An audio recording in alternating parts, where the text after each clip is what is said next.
Euskal Herriko txoko ezberdinetan 2019-2020 ikasturtea martxa hartzen dagoelarik, Gasteizen presoen sostengurako taldea ere lanean hasi da.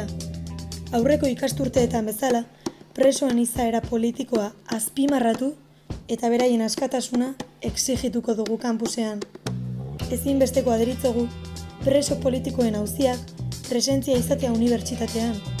Izan ere, errespetu osoa zor diegu, borrokan bizia eman zuten haiei. Euskal preso politikoek egoera zailak bizi dituzte espetxe barruan, salbuespen eta jasanezinak diren egoerak, zigorrak. Salbuespen egoera horien baitan kokatzen ditugu ikasketa prozesua burutzeko zailtasunak.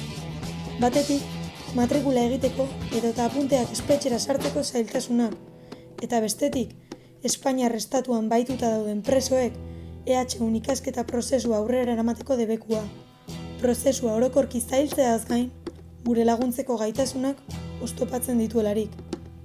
Horregatik, talde honen jarduna ez da soilik presoek jasaten duten egoera leuntzera mugatuko. Gure jardunaren oinarria amnistiaren aldeko borrokan kokatzen baitugu.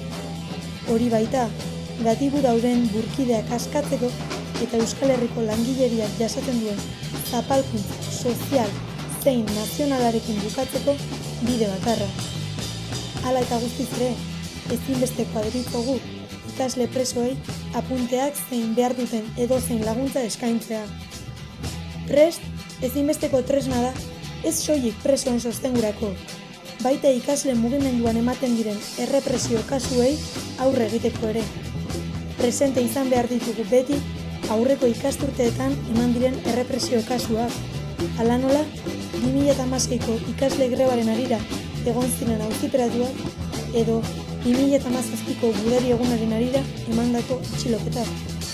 Esperientzia horietatik ikasi eta klase elkartasuna eta autodefentsa praktikan jartzea dagokigu. Horrela soilik egin diezaiokegulako aurre ofentsiba kapitalistari. Kampusean presoen gaiak presentzia izan dezan, ikasturtero bezala azken asteazkenak burutuko ditugu. Hilabeteko azken asteazkenean kontzentrazioa eginez, bahituta dauden iraultzaileak gogora ekarriz eta amnistia aldarrikatuz.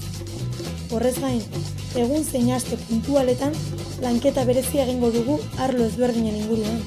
Esaterako, torturaren aurkako eguna, presoen astea. Ezin ditugu inolaz ere ahaztu Gasteizko kampuseko ikasle presoak diren Ibon Fernandez Iradi, Jurri Garitagoitia eta Iratxe Sorozabal. Amnistia ipar zuekin gaude!